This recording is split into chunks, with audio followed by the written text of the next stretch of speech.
आज नया लेसन शुरू करते हैं। इसमें दिखा दीजिए, ऐसे टेढ़ा कर दीजिए, जिसका नाम है, बहुत ही अच्छा नाम है, बहुत ही अच्छा पाठ है। मतलब आप ये सोचिए कि समय साथ द्रव्य संग्रह जैसे ग्रंथों में जो चर्चा आई है, पूरे द्वादशांग में, पूरे जिनवाणी में जो चर्चा आई है, उसका सार इस लेसन में बताया है। वो भी किसको? छोटे छोटे बच्चों की है ये पुस्तक, जिसका नाम क्या है?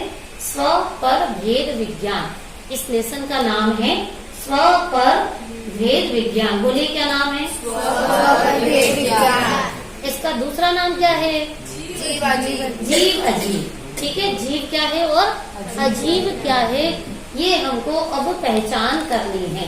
क्यों करें हम पहचान?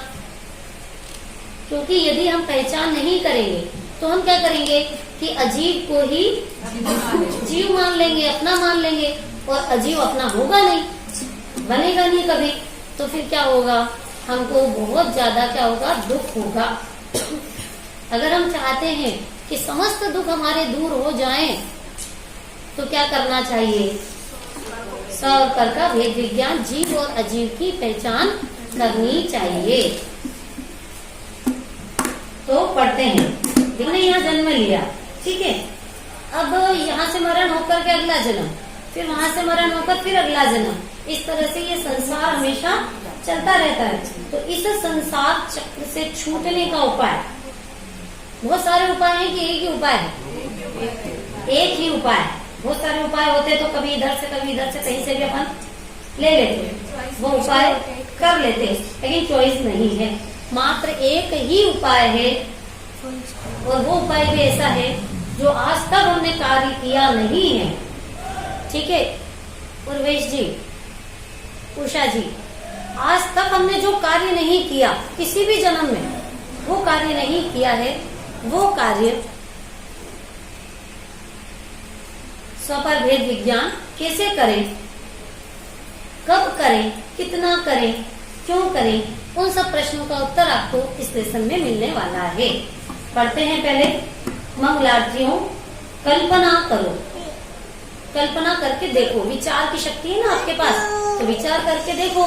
देखो, चार गति में से मनुष्य गति ही उत्तम क्यों है?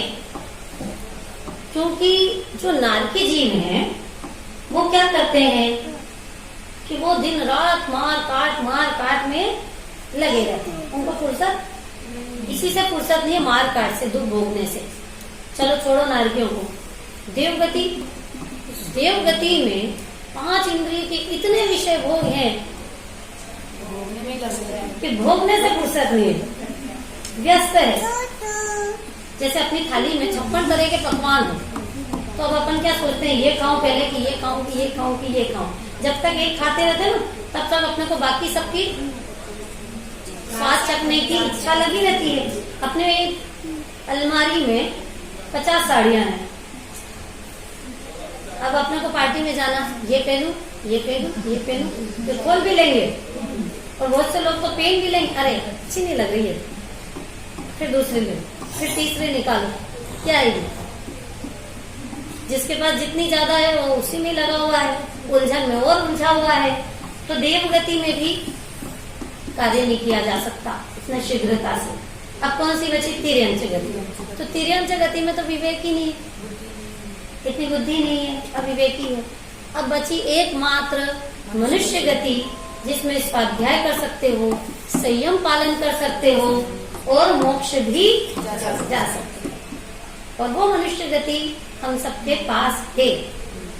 तो देखो यहाँ पे क्या किया, कल्पना करो यदि हम अपना घर भूल जाएं। बात यहाँ से शुरू की है, यहाँ से निकले हम, अब अपना भूल गए घर कहाँ है, तो क्या हालत होगी? कल्पना करो, अपने अपने दिमाग में सोचो, घर भूल गए तो अब क्या हालत होगी?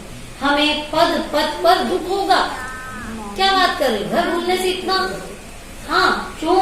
क्योंकि हम जिसके भी घर में जाएंगे वह हमें स्वीकार नहीं करेगा। वो तो कह देगा कि आप अपने घर में जाइए, यहाँ क्यों आए? हमारी उपेक्षा करेगा और बाहर निकाल देगा। किसी भी घर में तो नहीं घुस सकते हो ना, वो क्या करेगा? आपको बाहर निकलो, ये आपका घर नहीं है, सहानुभूति स्वरूप कोई एक व्यवहारिक रूप से आपको थोड़ी सी देर के लिए रख भी ले, कितनी देर रखेगा? थोड़ी सी देर, फिर क्या करेगा वो भी निकाल देगा। तो हमारा दुख कोई और नहीं भोगेगा, हमको ही भोगना पड़ेगा। किस बात का दुख? ध्यान रखिएगा, किस बात के दुख की चर्चा चली यहाँ पर शुरुआत?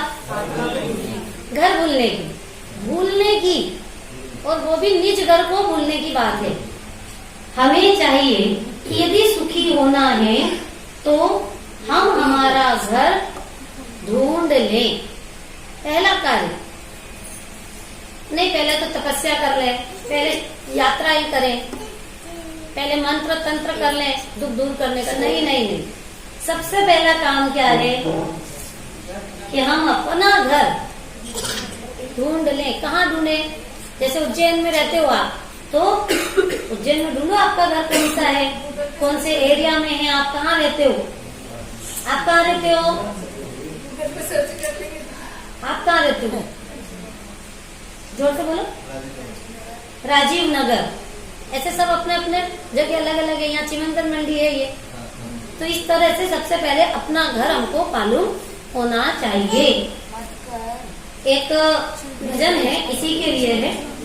भूले करे अपना घर, जाने कितनों के घर, तुझको जाना। अब हम इसके आगे की लाइन जो बताने वाले हैं उसको सुन करके आप दंग रह जाएंगे। क्या लाइन है? इस जहां में कई घर बनाए तूने। एक दो घर नहीं, हर जन्म में क्या किया? घर बनाया। जैसे चूहा होता है ना, चूहे की योनि में चले गए तो वो भी अपना बिल बना लेता है। चिड़िया बन गए तो घोंसला बना लिया।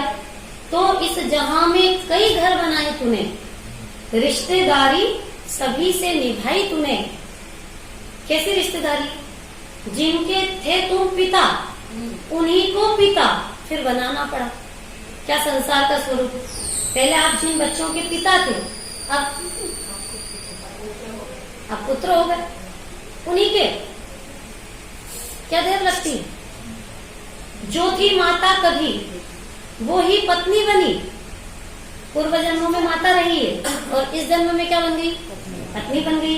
और पत्नी भगिनी बन गई। हो सकता है कैसे बच्चों? पत्नी बहन बन गई, मतलब उसी जन्म में नहीं, अगले जन्म में। इस तरह से रिश्ते बनते रहे, बिगड़ते रहे, लेकिन ठिकाना नहीं मिला। याद आ रहा है ठिकाने से कोई सा भजन? ढूंढ ले ठिकाना चेतन, ढूंढ ले ठिकाना। ढूंढा कि नहीं ढूंढा? बस समझ लो आप कि यहाँ जो ये लेसन चलने वाला है उसमें क्या बताने वाले हैं? अपने को अपना असली घर, जहाँ से कभी हमको निकलना नहीं पड़ेगा। अनंत काल भी हम वहां पर रह सकते हैं। और देखिए, और बहुत ही विचित्र विचित्र बातें हैं।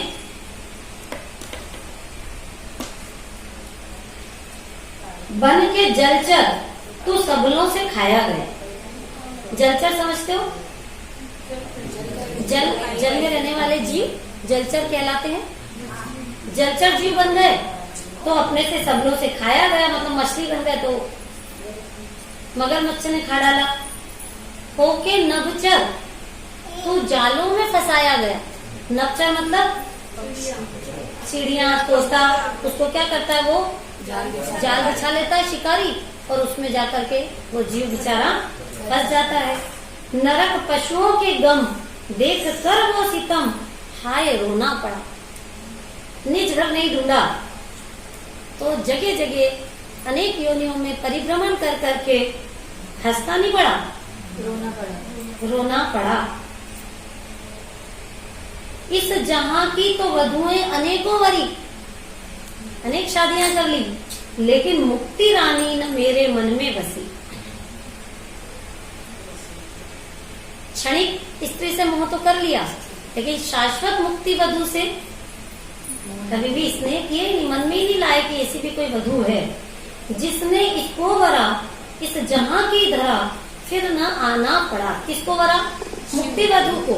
शिव वधु को जिसने वर लिया उसको फिर इस जहां में दूसरी जगह ठिकाना ढूंढना ही नहीं पड़ा।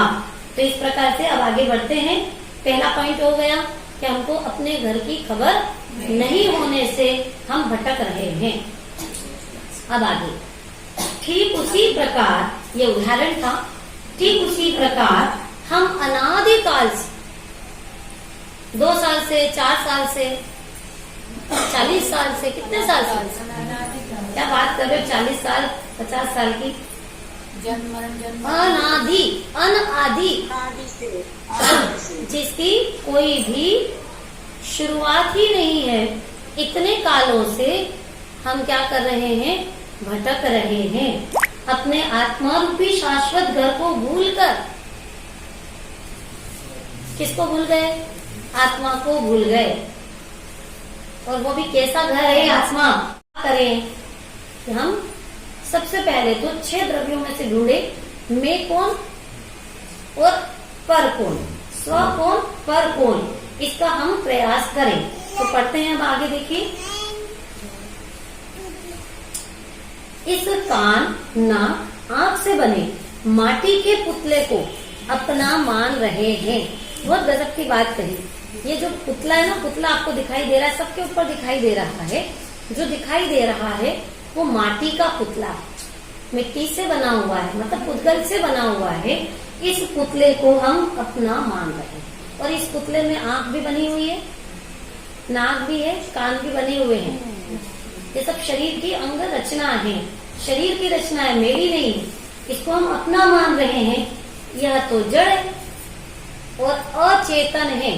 तो 2 तरह की चीजें हैं इस विश्व में, चेतन और अचेतन, 2 क्वालिटी वाले पदार्थ हैं।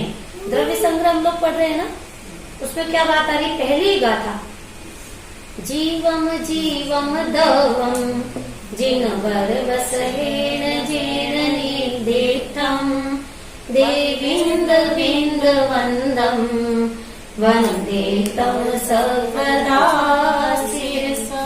द्रव्य संग्रह की पहली गाथा के पहले शब्द क्या है? जीवम जीवम दवम, जीव और अजीव द्रव्य। तो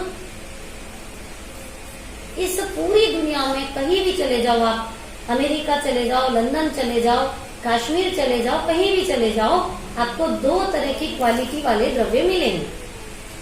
कौन कौन से? जीव और अजीव। अब 6 द्रव्य बताए थे पहले, तो 6 में से 6 को 2 में विभाजित करना होगा, जीव में और अजीव में। तो कैसे करेंगे? पहला द्रव्य जीव, वो काय में चला जाएगा? जीव में। फिर पुद्गल, धर्म, अधर्म, आकाश और काल, कितने हो गए? 5। ये 5 द्रव्य को एक ही जगह अजीव में डालें। तो जीव और अजीव का यदि हम विभाग करते हैं तो 1 + 5 बराबर 6 हो जाएंगे। इनको किसने बताया? जिनवर व सहेन, जिनवर वृषभ ने इन 2 द्रव्यों का उपदेश दिया अपनी दिव्य ध्वनि में, जो अपना आज का लेसन है, जीव अजीव। कौन जिनवर वृषभ? देवेंद्र विंद वंदम, जिनको देवेंद्रों के समूह भी वंदन करते हैं। इंद्र जिनको देवेंद्र विंद वंदम देवेंद्र वंदे तम सर्वदा शिरसा, हमेशा सिर नवा करना। ऐसे प्रभु को मैं सिर नवा। अरे क्या बात कर रहे हो? कैसे प्रभु को? जिन्होंने जीव अजीव का वर्णन किया है। मतलब क्या विशेषता बताइए? नेमिचंद्र सिद्धांति देव ने प्रभु की पहली विशेषता ये बताई, जीव अजीव द्रव्यों का वर्णन किया है। तो ये कितनी महत्वपूर्ण बात होगी।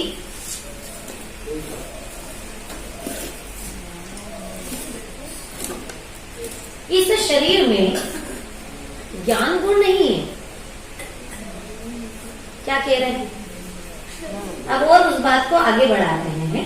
शरीर की चर्चा कर दी, शरीर को क्या बताया? अचेतन, उसमें चेतनता नहीं है। लेकिन आत्मा में क्या है? चेतनता है, आत्मा में ज्ञान है ना। ये क्वालिटी अलग है, ज्ञान ज्ञान वाली। जैसे ये माइक है, ये पेन है, टेबल कुर्सी है, ये जीव है कि अजीब है? क्या है? अजीब है।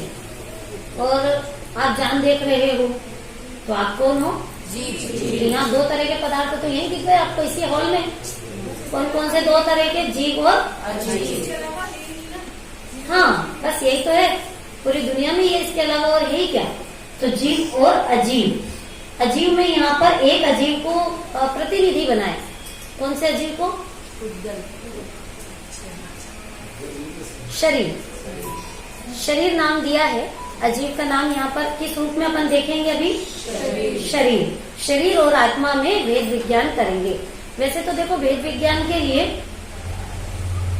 इष्टोपदेश में आचार्य कहते हैं, जीव जुदा उद्गल जुदा, यही तत्व का सार, अन्य कछु व्याख्यान जो या ही को विस्तार। जितना भी व्याख्यान है शास्त्रों में सब इसी का विस्तार।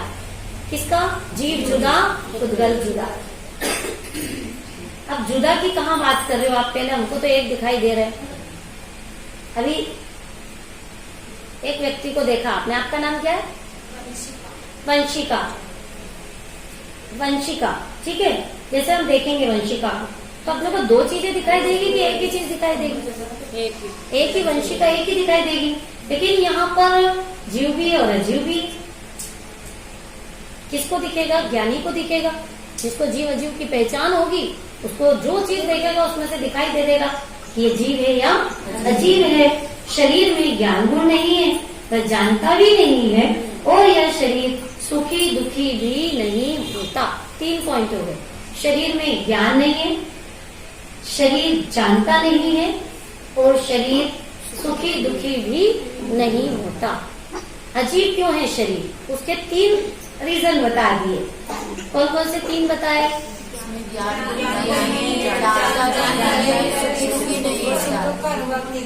अब देखो, प्रैक्टिकल करके देखना पड़ेगा अपने। कहने से तो बात मानना होता नहीं, कह दिया इसलिए मान लो, ऐसा नहीं। अब खुद भी अनुभूत करो। तो वो बता रहे हैं, यहीं पर आगे बता रहे हैं कि यदि शरीर सुखी दुखी होता तो मुर्दे को, एक मुर्दा लाओ, बॉडी, डेड बॉडी है ना, उस बॉडी को अच्छे सुंदर सुंदर कपड़े पहनाओ, खूब महंगे जरी वाले कपड़े पहना दिए। किसको? मुर्दे को पहना दिए। फिर आपने उसको बहुत सुंदर सुंदर सोने चांदी हीरे के गहने पहना दिए। अब वो सुखी होगा कि नहीं होगा? अभी तो ये प्रश्न है, सुखी होगा कि नहीं होगा? नहीं होगा। क्या बात कर रहे? इतने सुंदर सुंदर चीजें पहना दिया, भी सुखी नहीं होगा तो कब सुखी होगा? नहीं होगा। अच्छा ठीक है। अब यदि उसको जला दिया जाए, जलाते ना मुर्दे को, तो उसको जला देते हैं, तो जलाने से वो दुखी होता है या नहीं होता? नहीं होता। रोता भी नहीं है, चिल्लाता भी नहीं, कोई फर्क उसको नहीं पड़ता। मतलब वो फीलिंग, सुख दुख का अनुभव, अनुभव मतलब क्या होता है? फीलिंग करना। वो उसके अंदर फीलिंग करने का पावर ही नहीं, खत्म नहीं हो गया, है ही नहीं पहले से। पहले था और अब देखो, जब उसके अंदर जीव था ना, उनका कहने का मतलब ये है कि जब उसके अंदर जीव था तब तो वो फीलिंग करता था शरीर, और अब जीव निकल गया तो वो फीलिंग नहीं करता है, ऐसा हमको लगता है। उमंग जी, ऐसा हमको लगता है, लेकिन ऐसा है ही नहीं। ये तो बता रहे हैं यहाँ पर कि जब वो जिंदा है, जीव निकल गया उसके बाद उसको फीलिंग नहीं होगी ना? नहीं, जब जीव था ना उसके अंदर, तब भी जो फीलिंग करता था वो शरीर नहीं था। वो फीलिंग करने वाला तत्व तो अलग है और ये शरीर अलग है। इसमें फीलिंग करने का कोई गुण नहीं है, कोई पावर नहीं है, शक्ति नहीं है फीलिंग करने की। अभी जैसे यहाँ पर, हाँ, मतलब समझ लो कि आपकी अंगुली जल गई, आपने रोटी बनाई, तवे पर रोटी रखी आपने और उठाई उसको, तो आपकी अंगुली भी लग गई उस पर, गर्म तवे पर। तो जो जलन हुई तो लगी तो ये शरीर को, ठीक है, शरीर को टच हुआ ना तवे से, लेकिन फीलिंग इस शरीर को नहीं हो रहा है। इसके अंदर आत्मा है वो फीलिंग कर, ओ ये क्या हो गया, दुख का जो फीलिंग हो रहा है, जल्दी से लाओ कुछ लगाएं इस पर। चिल्लाना जो मचा रखा है वो किसको फीलिंग हुआ? आत्मा, शरीर को नहीं। इसीलिए तो ये तर्क दे रहे हैं, यदि शरीर को फीलिंग होता तो जब उसमें से जीव निकल गया तब उसको फीलिंग क्यों नहीं हो रहा? उससे सिद्ध होता है कि पहले भी जब फीलिंग हो रहा था तो जीव को हो रहा है, शरीर को नहीं हो रहा। जीव को फीलिंग होता है तो फिर उसका आरोप था किस पर? जीव को ये फीलिंग भी करता है, ऐसा आरोप भी क्यों होता? उसको तो होता ही है। आरोप नहीं लगाना, जीव का स्वभाव है, सुख दुख का अनुभव करना जीव का स्वभाव तो है, जब जीव शक्ति है उसमें। जब जीव दुखी होता है तो फिर उसको दुखी क्यों बोलते हैं? बेटे दुखी होना पाप है, फिर ऐसा क्यों बोलते हैं? ये भी बहुत अच्छी बात है। देखो, दुखी होना, ये जो इंद्रिय सुख दुख का अनुभव करना, ये जीव का स्वभाव नहीं,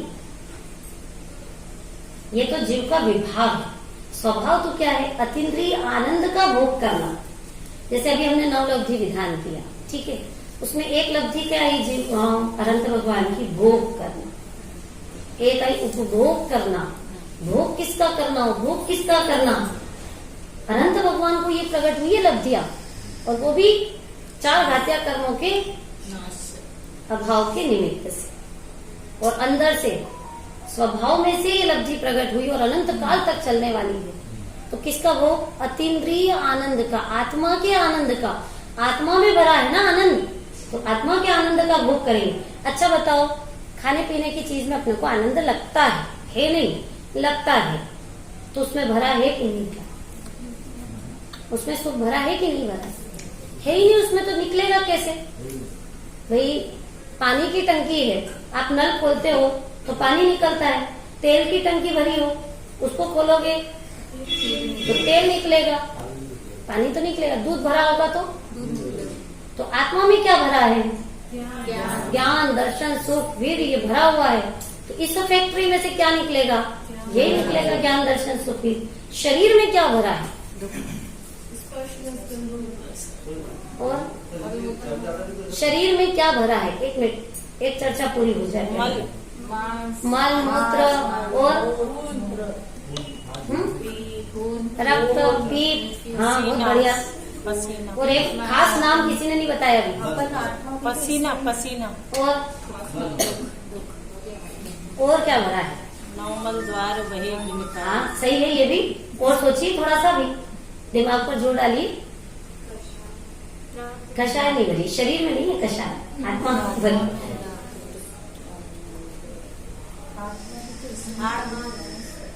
नहीं, सभी को, किसी को नहीं मालूम शरीर में क्या भरा हुआ है। इतना नजदीक का है ये पदार्थ शरीर तो। इसमें आत्मा भी तो इसी में ही है, शरीर में। हाँ, वो तो है, लेकिन जो मुझे उत्तर चाहिए वो नहीं मिला अभी। रोम, रोम। थोड़ा थोड़ा आप नजदीक पहुंच रहे हो। स्पर्श, रस, गंध, वर्ण। ये तो बता दिया। और ईर्षा आत्मा, ईर्षा शरीर कभी ईर्षा नहीं करता।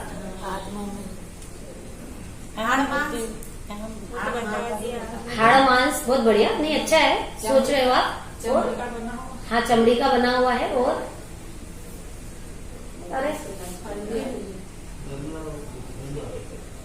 हाँ, बिखरना, वो भी सही। और अज्ञान, ज्ञान तो इसमें है ही नहीं। एक चीज अभी भी रह गई, अभी मैं याद दिलाऊंगी ना, तब आप कहोगे अरे ये तो भूल ही गए थे। चलो कोई बात नहीं, मैं बता देती हूँ। शरीर रोग की मूर्ति, बीमारियां भरी है शरीर में। और आचार्यों ने बताया है कितनी बीमारी है एक शरीर में? 5,68,99,584 रोग भरे हुए, दिखाई नहीं देते, कौन सा कब व्यक्त हो जाए, लेकिन इतने रोग इस शरीर में भरे हुए हैं पहले से भरे।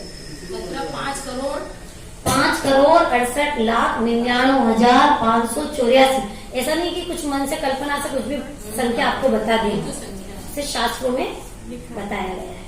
और आपको भी फीलिंग होती है, कभी सिर दर्द होता है, कभी पेट दर्द हो जाता है, कुछ भी बैठे बैठे कब क्या हो जाए, किसी को चक्कर आने लग जाते हैं, किसी को उल्टी होने लग जाती है। अरे बैठे बैठे ये क्या हो गया, किसी को देख के भी हो जाए इसका सिर दुख रहा, मेरा भी दुख रहा। ऐसा तो नहीं होता कभी, लेकिन वो तो वॉमिट भरा हुआ है। प्रॉब्लम तो होती है अक्सर, वॉमिट तो किसी को आ रही तो आ ही जाता है।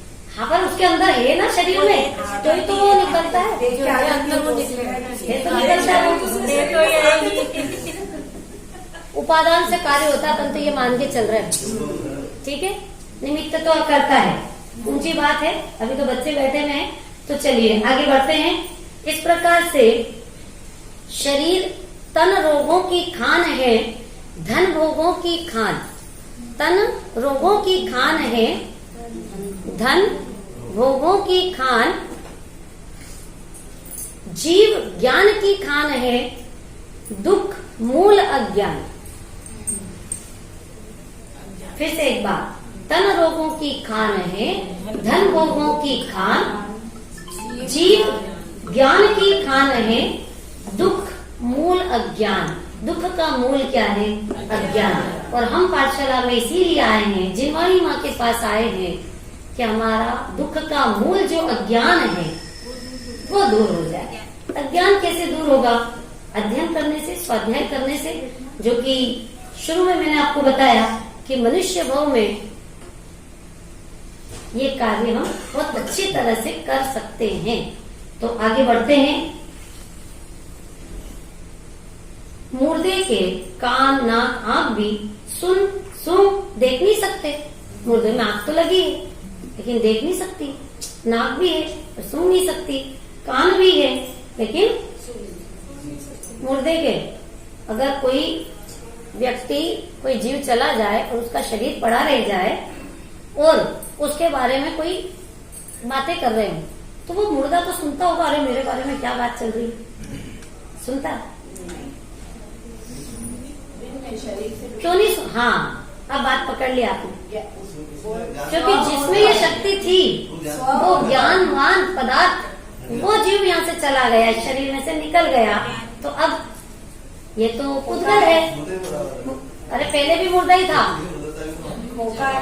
लेकिन अब ये सिद्ध हो रहा है, उससे तो देख करके सिद्ध हो रहा है कि पहले भी जानने वाला कोई अलग पदार्थ था।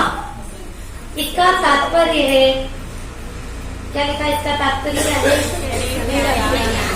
शरीर में ज्ञान कभी कभी है, कभी कभी नहीं है, कभी भी नहीं है। किसी न किसी गति में तो शरीर में ज्ञान है,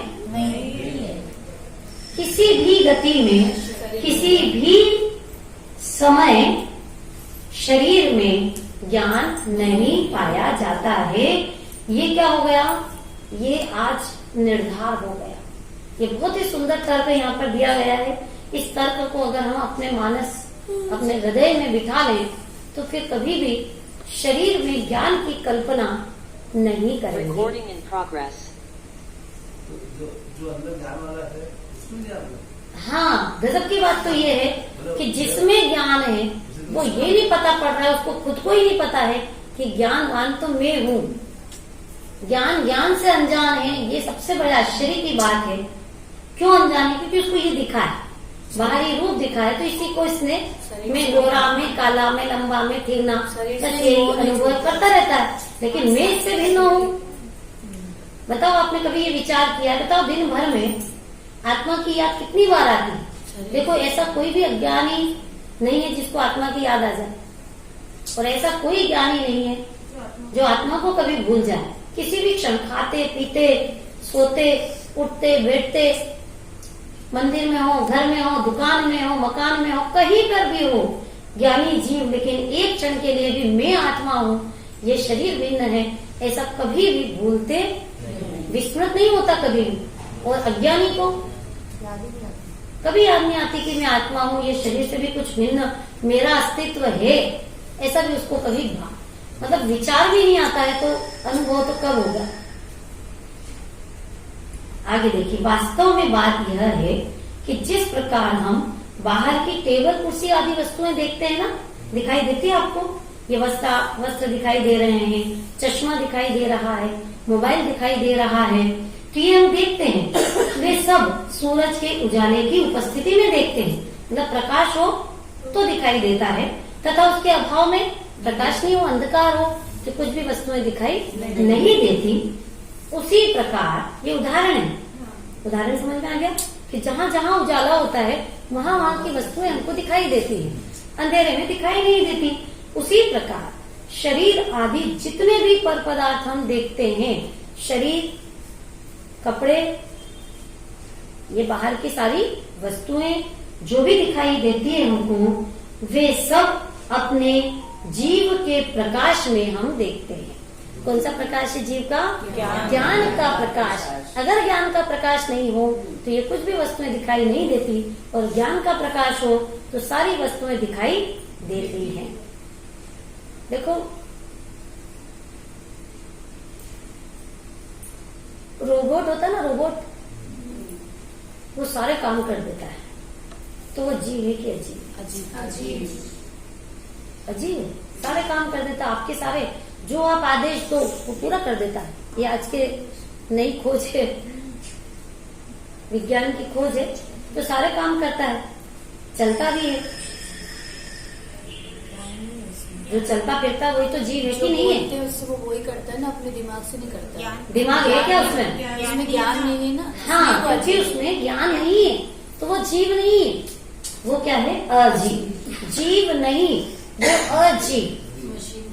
जैसे जैन और अजैन, जो जैन नहीं वो सारे के सारे अजैन में चले जाएंगे। इसी तरह से जो जीव नहीं है, वो पुद्गल हो, चाहे धर्म हो, चाहे अधर्म द्रव्य हो, कोई भी द्रव्य हो, पांचों में से वो सब काय में चले गए? अजीव में चले गए। तो ज्ञान का प्रकाश जिसको है, अब 6 में से ढूंढना, ज्ञान का प्रकाश जिसके पास है उसको तो सब पदार्थ दिखाई देते हैं, और जिसके पास ज्ञान का प्रकाश नहीं उसको 2-4 पदार्थ दिखते हैं, नहीं दिखता कुछ भी, 2-4 नहीं, एक भी पदार्थ उसको दिखाई।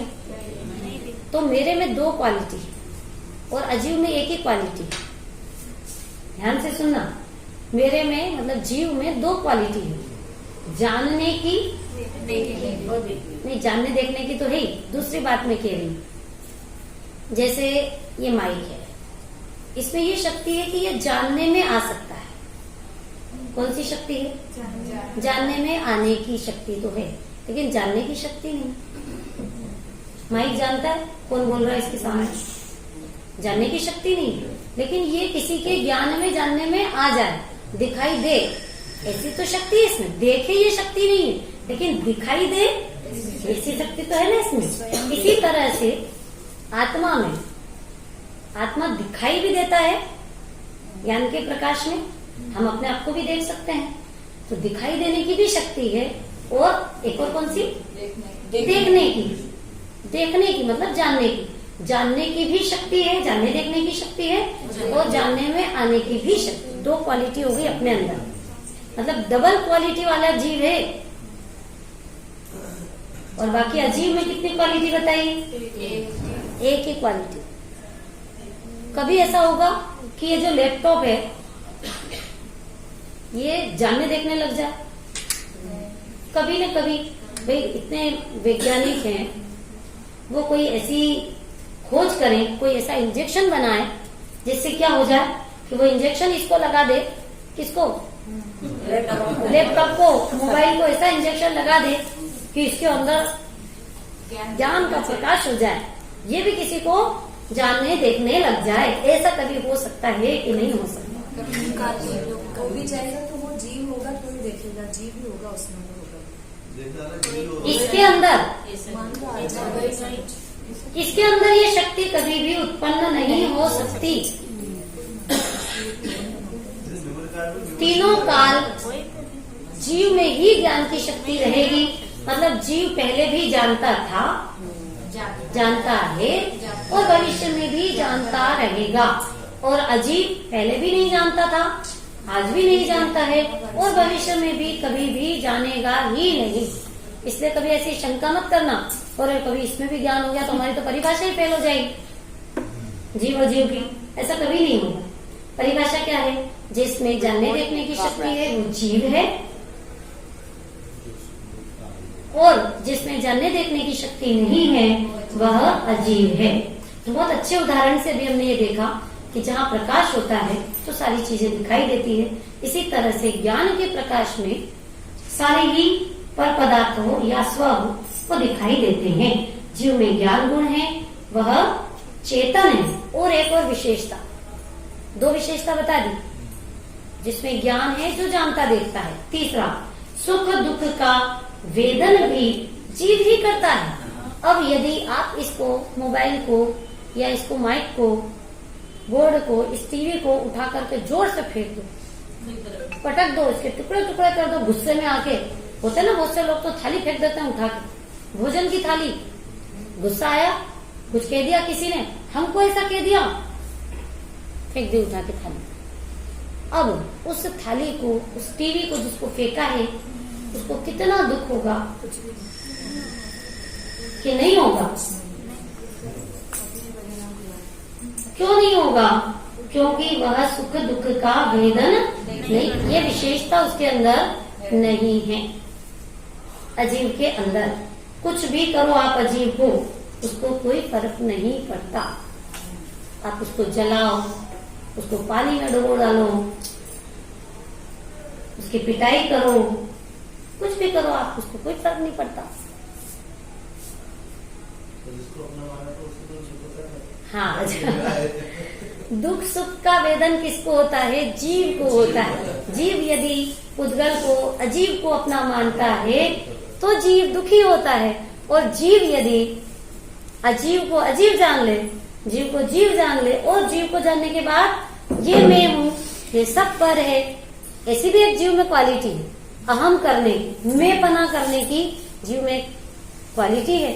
तो मैं पना करेगा ही करेगा, किसी में भी करे, लेकिन वो क्या करेगा? करेगा ही करेगा। क्या करेगा? मैं पना। तो या तो शरीर में मैं पना कर लेगा, और जैसे ही समझ में आ गया कि शरीर तो क्या है? अजीव है। जीव अजीव की चर्चा चल रही ना, तो शरीर को क्या समझ लेगा? जैसे ही पर समझ लेगा तो इसको क्या होगा? सुख हो जाएगा, ये मोक्ष में चला जाएगा। बस इतनी सी बात है, बहुत गंभीर बात है ये। एक उदाहरण से हम समझते हैं इसको।